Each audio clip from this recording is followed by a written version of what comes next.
Welcome to Turning Pages, a series of in-depth conversations with authors about their works. All right, well, their debut novel, Wavelength, set to come out through Groundwood and releasing at McNally Robinson. Cale Plett joins me on the program. Welcome to the show. Thanks so much for having me. So as you wrote on social media, this book kind of was birthed with your own sort of progress in terms of like exploring your queer identity. Yeah, no, for sure. Had Um, you wanted to be a writer prior to that, or like was the impulse to write kind of coming out of this experience? no, so I had written for since I was probably about like 12. I started like writing books, really, really bad books. Okay. But that had always been something that I was very, very passionate about. Um, and it was more of a space where I had this story I wanted to tell, this runaway pop star, sort of rom-com story. And when I came out, it sort of finally gave the whole shape to this story that had been in my head for years and years and years. And so I think it was more a situation like that. So there was a runaway pop star, but it didn't have to do with like genderqueer identity or anything like that. Like that wasn't why they were running away initially. You know, here's the funny thing is that as the story evolved over time, um, it was part of that. And this felt like this story that was very important to me, and I didn't know, this sounds silly, I didn't know why it felt really important to me, and I didn't really think I was a person who could tell that story that I had in my head, which happens. Um, and then after I sort of learned some of these things about myself, it became extremely, extremely obvious why this story was feeling so important to me. So initially you didn't necessarily identify with the character of Sasha and felt that maybe like this isn't something I should do because it's not an area I feel competent or confident with. Yeah, no, exactly. There was sort of a period there where, which I think it was very obvious to the people around me. Um, this was very late breaking news for me in my life. It really, I think, was extremely apparent to other people in my life for a long time. Sure enough. So that does answer one of the other questions I had was because I was curious if Sasha or Lillian came first. It sounds like Sasha came first then. Yes, no, Sasha always came first. Um, and then I think Lillian was built a little bit more in relation to the rest of that story, I would say. So the seeds of this, the runaway pop star, as you said, like that was something that you were kind of toying with. Like, did they go and then get pulled back into music, even in the like early ideas of this book? Yeah, I think that was always sort of part of the story. And like the very, very earliest version of this story, I think of it as being a bit like um I don't know, like you're like in the bathroom looking in the mirror and you're like imagine yourself, oh, like singing in front of thousands of people, you're just kind of it's sort of that like mentally it's kind of very playful. It's a big sort of fantasy, and I think we've had other stories like this. The tagline on always is that it's like Hannah Montana meets Heartstopper, and so this fantasy of this, um, the pop star showing up in people's ordinary lives, and I think then that like that I think was always sort of going to be part of it. Yeah, I feel like I lost the train of thought there, No, it's but okay. I'll try to, put the train on the tracks here in terms of the yes. like having the pop star go to like a small town, like anonymous kind of place. Then that was purposeful, like that, like the Hannah Montana roots of like kind of like a big person in a small place. Yeah, absolutely. And because I think that that is a lot of sort of the sort of fairy tale-ness of it, right? Like this is not a thing that actually happens, but it is a sort of type of story that we have, that we really love. And I really wanted to take that kind of story that I felt like I had seen a bunch of versions of in really cis, straight sort of settings and very much populate it with this whole cast of queer people. I mean, part of the like the that is like the fish out of water, right? Like Yes. someone who's lived large going to live small. And then there's kind of like a dual layer of that, like fish out of water in terms of like the queer person in a small town. Yeah, and I think that is the part that I tried to, when I wrote the book, I tried to put less emphasis on. It's there, certainly, but it's odd because for Sasha, they show up in this new space. And even though it is in some ways a smaller space, for them, it's much more expansive. They feel much more at home in their gender. They actually have a lot more space to play around there. Um, and whether that's realistic or not, I don't, care. It wasn't the book's intention was not realism. Um, and so I really wanted, yeah, them to have a lot of space to play around um, with their like new community. That not adhering to realism. Is that because like in some of like the non-queer stories like this, there's no like rigors of realism? Yeah, exactly. That's exactly it. And I think um, for a long time in YA, and this has really been shifting and it's tremendous, but for a long time in YA, queer young adult characters were typically the protagonists of what we would call problem novels. So where really their queerness was a plot driving thing. It was a point of conflict. Often there's a real point of hurt, stories that are very much about, a lot of times really about suffering because people are queer. Um, I didn't feel the need for a story like that. What I wanted was um, I would almost describe it as like equal opportunity for queer readers to have this kind of story uh, that was theirs and didn't need to, for whatever reason, be like, and also it's about like queer suffering. Um, I think I wanted something that felt more like an escape than that. So with that in mind, then like obviously they go to a small town. There are like obviously homophobes and transphobia and people who are, you know, problematic within the story, but like Sasha quickly finds the people that are Yes. community to them. Was Yeah. that kind of like to like make it a like a hiccup, but not like a problem? Yeah, exactly. And I think too, like, um, there's a real caution in the story, I think, with that me and my editor Emma took with the scenes where there is, specifically like transphobia, and that stuff. There's a scene where they talk about it, but it's already happened. It's off screen. I really wanted something where we brush up against that. It doesn't feel like it's super triggering or heavy, and it feels like the emphasis is instead on the community and the support. And so for Sasha, Sasha shows up, and I think of this as like very much being like the fantasy of like a Sarah Dessen novel, right? Like you show up in a new town and it's like finger snap and you have this like beautiful group of new friends and you're really accepted and you belong. And um, I love reading about that. Um, and so I wanted that for Sasha. So obviously part of that is the band, but then the band itself creates an issue for Sasha, right? As Oh someone who's yeah. trying to hide out, that would make them visible.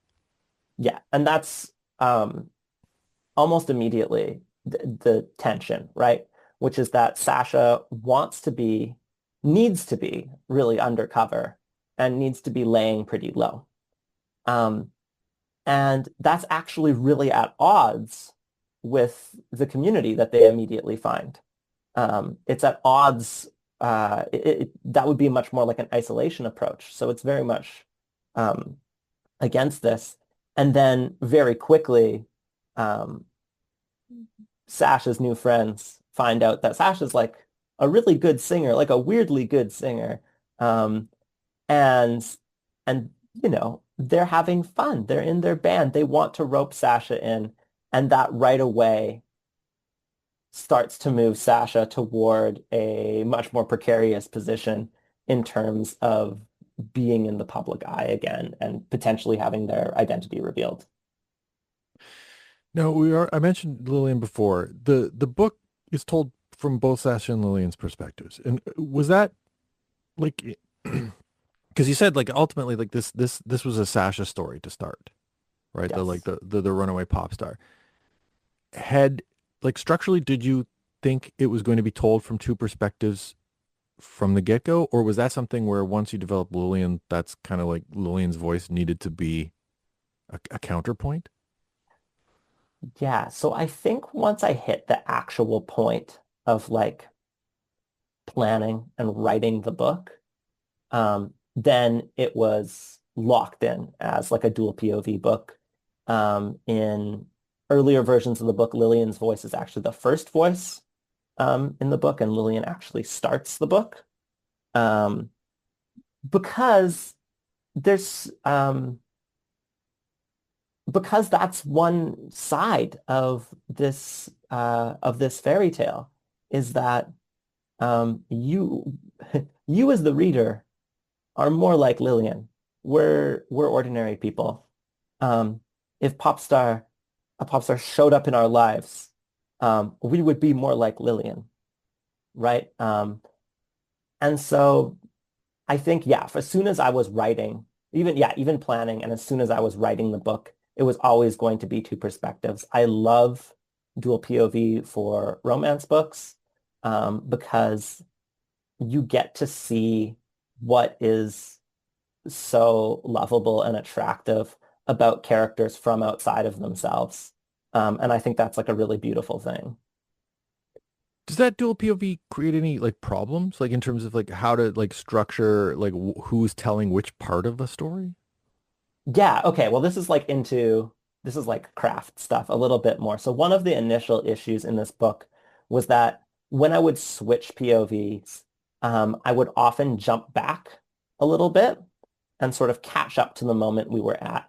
And it created this sort of weird sense of like lag throughout the book. That's gone. That was a really massive editing process because it was changes to almost every chapter. Um, and so like there are sort of some craft things like that. There are voice shifts that I think can be tricky. So say, for example, Lillian and Sasha do see the world in somewhat different ways. In some ways, Sasha's had a great deal of experience touring and everything. In other ways, they've been extremely sheltered and they don't really know how things actually work in the real world. And that, can definitely shape their narration. Lillian and Sasha's mental health is very different throughout the book, which really shapes their narration. Lillian is, especially at the start of the book, really heartbroken and really anxious. And those really shape, how she talks and stuff. So I think that's definitely one of the challenges is switching back and forth between those voices. Yeah, I'm always curious about kind of like mechanics and process. And it sounds like Mhm. maybe you were writing, trying to tell the whole story from both perspectives, and instead you have to tell like one story and interchange the perspectives. Yeah, exactly. And I think um, to help create the sense of drive through the book, right? It's a really tricky thing to balance a book that feels cozy and tender and warm, um, and one that feels like the plot is driving forward, which is what you want from a contemporary romance, of course. Um, and I feel like, and this is just like credit to the other people who worked on it, of course, especially to Emma, my editor at Groundwood that I feel like we did eventually get it to that point, but that was not easy. Right. You mentioned that Lillian's heartbroken and anxious to start. Lillian is I would say like abrasive at times. Yes. Uh, how important was it to get like a tone where she's not necessarily always likable? This was really, really important to me. It's one of my favorite things about the book. Lillian is one of my favorite characters I've ever written, and that's a big part of it. So, um, I um, I love Lillian. Lillian is kind of a mess, and it felt really important to me that when I wrote her, that like protagonists are messy. That's one of the things that make them protagonists. If they aren't messy, we don't really have a story. Um, but I wanted to make sure that her messiness felt like um, it wasn't random. It wasn't just like for the plot. It was driven by some really complicated stuff that she's dealing with, like that she has had this really big breakup with somebody she's dated for a number of years, who's also like one of her best friends, who's also in her band. Um, and that is a breakup that has actual complexity to it and isn't like um, a sort of like one and done snap breakup where it's like, and now her ex is the bad guy. Um, And so then, yeah, we do wind up with Lillian definitely in a space that is can be chaotic, can be abrasive. Um, but I also think that those parts of her are we get to see both sides of them. And so we get to see those parts that are really spontaneous and passionate and defensive and fierce. And a lot of what's going on for Lillian is working out how to how to live with the hard parts of those things and sort of lean into the good parts at the same time. Yeah, the insecurity obviously creates the impetus for some of the actions that Lillian does that like cause problems or, ruffle things. Yeah. Uh, how important then like to develop like Quinn and Cypress, the bandmates who are obviously, still trying to maintain friendships with Lillian's ex and like but assuage Lillian and still keep the band going? Like how did you think of like band dynamics when you were writing this? There's a really important scene, and it's often the scene I do, like if I'm doing like a reading from it, where they're all like sitting around a bonfire, and Lillian at this point is pitching the idea of Sasha joining the band. Um, and there is sort of this fear um, that Cypress especially expresses that like, what if us as friends and us as a band is like the same thing? And if we blow this all up, we sort of lose everything, right? You lose sort of multiple levels of community. Um, I wanted Cypress and Quinn to both um, approach the situation with their two friends having gone through this big breakup with a lot of empathy and with a refusal to pick sides. Um, I think a lot of romance story spaces, we do see a very cardboard cutout X. The X, and it's very much a plot point. Say the X cheats on somebody, and now they're the bad guy, and your friends, rally around you, and then there's this new glowy person, and everything's good. And I don't think that's very representative of especially um, like longer term breakups. Like Lillian and Amelia have been together for something like 3 years at the start of the book. Their lives are really woven together. Um, and so their breakup doesn't have a super singular cause. It doesn't have a bad guy between the two of them. And I wanted the friends to really have to sit in the complication of that. There's a way that it's more complicated when it's in that space. Right, and particularly because there was no like one person at fault in the dissolution of that Yeah. relationship that like there's not really a side to pick. Yeah. And I wanted to, among other things, pay that respect to like YA age relationships. I I think that in this regard, often teenagers and adults are not as different as people think they are. Adults are terrible at relationships, and teenagers, by and large, are also terrible at relationships, and also sometimes have, pretty serious relationships. And I didn't want to discount the scale of that relationship, like just because they're young. That would feel to me really disrespectful to the audience and characters of the book. We should just say people are terrible at relationships, and it doesn't Mhm. matter whether they're, straight, trans, cis, whatever. Like everyone's bad at relationships in some sense, and that's like the universality of that. I think is kind of one of the things that makes this a really engaging book, and I think maybe also shows like the relationships in this book. This may be aimed at like a queer audience, but like I think manifest in a way that like if you're not queer, like it rings true. Yeah, and it's interesting you say that too, because that experience is what queer people have been doing for ages and ages and ages, right? Which is a lot of times not having access to stories that are truly about themselves.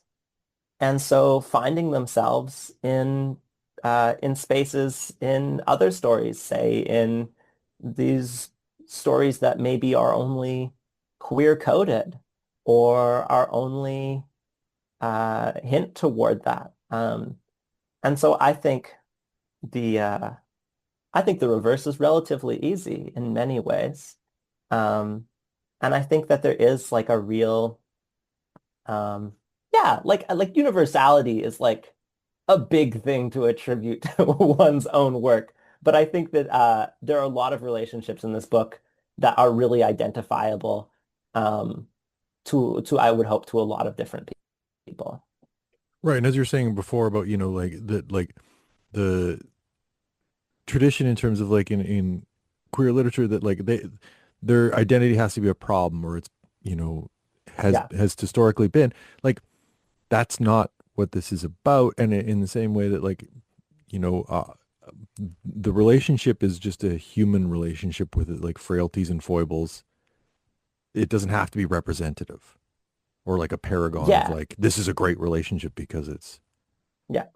right. And so yeah, and so that's actually a really good point that you draw on as well, right? Like I think sometimes and this is certainly not just the case for people creating queer art. I think people representing uh, lots of different underrepresented spaces um, come up against this in much more extreme ways. But this sort of feeling of, or this pressure to be like, oh, I'm writing a queer story. It somehow has to represent all of queerness. Or I'm writing Sasha and Sasha's non-binary and they're the only non-binary character. So they have to represent like all non-binary experience. Sasha doesn't even represent my non-binary experience in some sort of complete way. They Hmm. are a specific character in the same way that Lillian and Cypress and Quinn are very specific characters. And yeah, I think like there is a freedom to letting them be that and letting them not have to just because it's a love story and just because it's a warm story, they don't have to be good. Um, and I think Lillian is typically the person who comes comes under fire in this book a bit more. You said, she's a much more, in some ways, a much more abrasive person.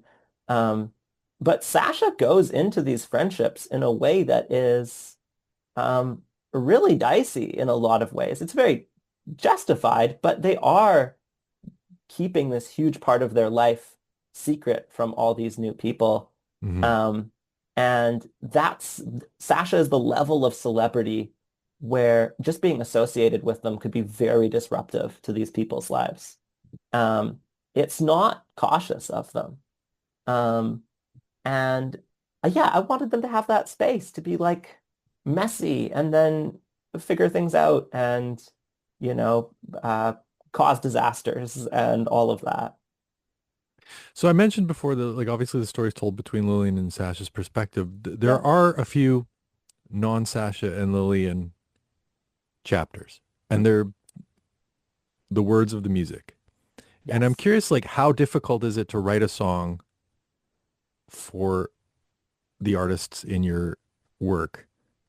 And is that like did you write songs separately from this and then like integrate songs, or did you think like I have to write as if I was Lillian or I have to write as if I was a pop star? Okay, this is actually, yeah, it's a real mix. So I think there are about five full sets of lyrics in the book, like where it's the full lyrics for a song. And like you said, some of them do actually, a couple of them do actually kind of get their own chapter where it is almost just like it's not somebody's perspective. It's almost just like liner notes. So it's a mix. So there are a couple of them that I wrote right as I was writing the prose. So I would be writing the chapter and then I would switch over to writing the lyrics. And they would be brand new lyrics. There are a couple of the songs in it that I pulled from my own songwriting and I edited very heavily. So I pulled, maybe I should say, like the skeleton of them or some of the ideas. Most of my songs that wouldn't have worked for, there were a couple that felt like there were parts that had real connection to Lillian. And those got, yeah, heavily reworked to show up as a couple of the songs. One of them I wrote when I was 16, speaking of heavy reworking. Um, yeah, Well, the book is Wavelength, out through Groundwood, as we mentioned. Cale, thanks very much for taking some time to join me on the program, and congratulations on its release. yeah, thank you so much for having me and for your really thoughtful questions.